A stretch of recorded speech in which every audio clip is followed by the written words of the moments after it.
You're listening to the Resilient Tourism podcast series, a podcast created to spread a culture of innovation in Switzerland, seeking to inspire Swiss travel and hospitality professionals in shaping the digital transformation of the tourism sector. Through this collection of inspirational Swiss success stories about the use of data and digital technology, we aim to foster cross-fertilization among tourism businesses across Switzerland and so establish a community of like-minded professionals willing to cooperate towards the innovation of travel. Each podcast has been recorded in the national language of the speaker, or in some cases, in the preferred language by the speaker. A short summary of each episode is available on our website, www.resto.ehl.edu. This podcast series is produced by the EHL Hospitality Business School under the InnoSwiss funded Resilient Tourism Flagship Project. Bonjour à tous, je m'appelle Amélie Keller et j'ai aujourd'hui le plaisir de rencontrer Vincent Bailly.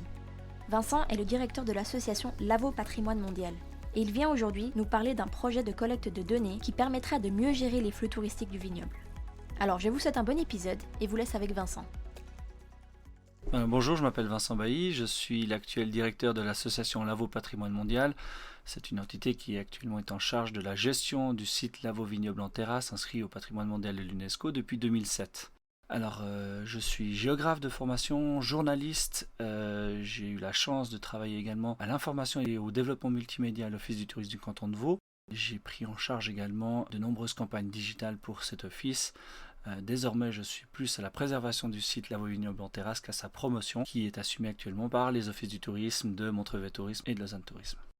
Alors, en arrivant en poste à Lavaux Patrimoine Mondial, on m'a donné une mission importante qui est la révision du plan de gestion. C'est la stratégie générale du site Lavaux Vignoble en Terrasse qui nous est demandée par l'UNESCO pour garantir une préservation coordonnée du site pour les années à venir et donc maintenir l'inscription du site à l'UNESCO. Et dans le cadre de ce très gros document, très important, il y a un axe monitoring qui est essentiel. On ne peut mettre des mesures correctes et adaptées en place si on n'a pas une vision assez précise de ce qui se passe dans le périmètre. Et il est vrai qu'en arrivant en fonction, je me suis aperçu qu'il y avait une lacune quand même, ou un manque assez flagrant de données ou d'informations sur le site en tant que tel. D'un certain côté, on a également un partenariat avec l'Université de Lausanne qui nous a énormément soutenus dans la mise en place d'un monitoring avec une interface qui s'appelle geolavo.ch qui collecte un certain nombre de données démographiques, sociodémographiques, économiques et territoriales sur le site. Ça, c'est une très très bonne chose. On a vraiment eu beaucoup de chance de pouvoir mettre ça en place avant même mon arrivée.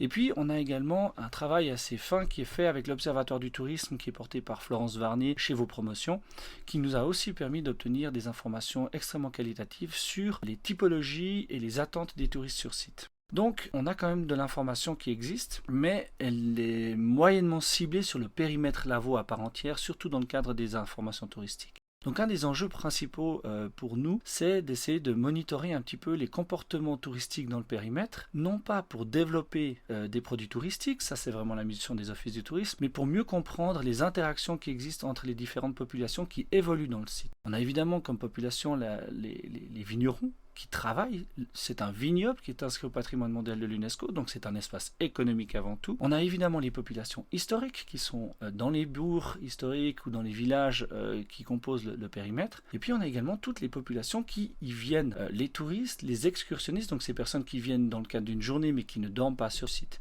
Et on s'aperçoit qu'on a beaucoup d'enjeux de cohabitation entre ces différentes populations, parce que leurs attentes vis-à-vis du vignoble en Terrasse de Lavaux sont différentes. Et on a vraiment besoin de savoir mieux comment se comportent toutes ces populations. Et c'est pour ça qu'on est en train de réfléchir à mettre en place des programmes d'analyse des flux et des comportements dans le périmètre.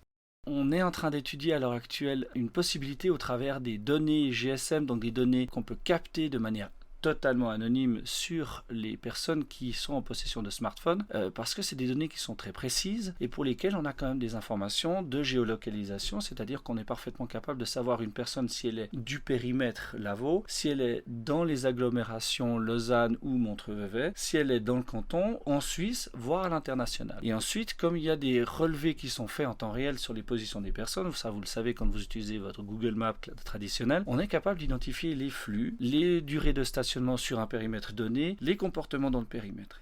Et ça, c'est une première approche qu'on essaye de mettre en place pour essayer de voir déjà les flux et les sources et les personnes, les types de personnes qui évoluent dans le périmètre. À partir de ces données, l'idée étant de savoir comment ces comportements on peut les traiter et puis comment on peut optimiser les expériences touristiques avec les offices du tourisme pour essayer de générer de la valeur économique dans le périmètre. Un des gros enjeux qu'on a au niveau du périmètre Lavaux et plus dans l'axe préservation, c'est en fait que les personnes qui évoluent dans le périmètre ne dépensent que très peu ou trop peu dans le périmètre. Or, une population qui évolue dans le périmètre sans y dépenser d'argent, c'est un petit peu carré de le dire comme ça, mais c'est une personne qui pourrait représenter une charge pour la collectivité et pour les entités qui sont en charge de l'entretien, de la préservation du site. Et donc, une fois qu'on aura une meilleure vision de leur comportement et des sources de ces personnes, on sera peut-être à même de traiter ou d'offrir des expériences touristiques qualitatives qui permettront justement de générer plus d'argent dans le périmètre parce qu'on ne préserve un site que si on offre au tissu local la capacité de préserver lui aussi ce périmètre.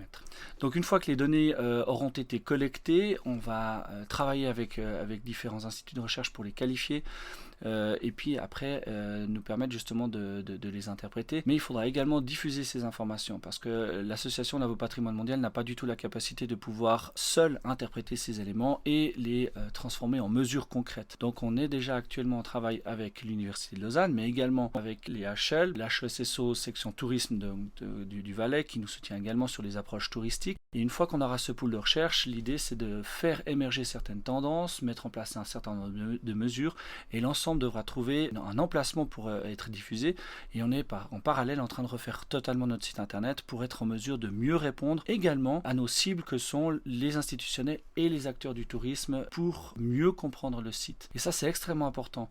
Une fois qu'on a de la donnée et qu'on en fait quelque chose, il faut absolument la diffuser sinon elle ne sert à rien. Et ça c'est un énorme enjeu pour nous parce qu'on doit vulgariser sur ces informations et ne pas donner l'impression qu'on monitore pour nous et qu'on surveille. On est vraiment là pour optimiser l'approche touristique, sensibiliser sur les enjeux qui sont faits et pour ça on a besoin de la donnée. La donnée est extrêmement profitable pour étayer nos argumentaires et notre vulgarisation. Il faut savoir, on parle de données depuis quelques minutes, ça paraît parfois un peu barbare, un peu obscur, mais c'est extrêmement concret pour nous parce qu'une fois qu'on saura comment les personnes se comportent dans le périmètre, ça nous permettra de développer des produits patrimonialo-touristiques avec nos partenaires des offices du tourisme pour répondre au mieux à leurs attentes. Je donne un exemple, on a déjà à l'heure actuelle un certain nombre de visites guidées qui ont lieu dans le site, qui sont portés par une quarantaine de guides du patrimoine qu'on forme en permanence. Ces données devraient nous permettre d'optimiser les lieux de départ, les durées, les comportements, les attentes et également de transmettre une information auprès de ces publics qu'on ne connaissait peut-être pas dans le sens d'une meilleure expérience touristique. Et nous, c'est essentiel. Si on a une excellente expérience touristique, on a des personnes qui sont satisfaites, qui dépensent dans le site, qui font vivre cet écosystème et c'est l'objet premier de notre mission patrimoniale et elle est en complément total de l'expérience touristique que les offices proposent également. À mon sens, l'exploitation des données à l'heure actuelle est largement insuffisante. Il est essentiel qu'on se mette autour de la table pour trouver des solutions et des ressources humaines dédiées à l'analyse des données et à leur communication.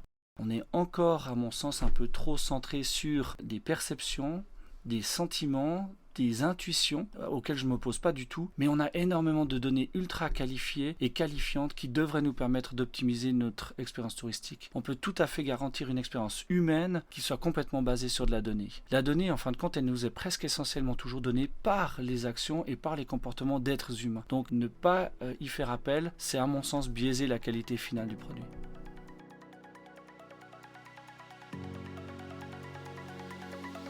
Merci beaucoup Vincent pour toutes ces informations et pour cet échange. Je vous donne rendez-vous dans notre prochain épisode pour en apprendre encore plus sur la transformation numérique du tourisme en Suisse.